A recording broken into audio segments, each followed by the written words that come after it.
নমস্কাৰ মোৰ polish kitchen চেনেললৈ আপোনালোকক স্বাগতম জনালো। আজি বনাবলৈ লৈছো বাঁহগাজৰ আচাৰ। ইয়াৰ বাবে মই দুটা বাঁহগাজ লৈছো। গাজ দুটাৰ বাকলিবোৰ এনেকৈ ভালদৰে গুচাই লৈছো আৰু ইয়াক ধুই পখালি লৈছো। ইয়াৰ ওপৰ অংশটো মই কাটি থৈ দিছো।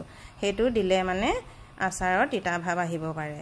এতিয়া এখন ৰুকনি লৈছো আৰু ৰুকনি ঘন অংশৰে এখিনি মিহিকৈ পিছি লৈছো। ইয়াতে এফাল মই নেমু চেপি দিছো আৰু এখিনি হাতেৰে মুহাৰি ভালকৈ মিহলাই লৈছো। এটা চিচাৰৰ বয়ামত এখিনি আকৌ ভালকৈ ভৰাই লৈছো।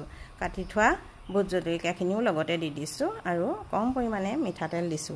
দৰকাৰ হলে মিঠাতেলটো আকৌ দি ল'ব পৰা হ'ব।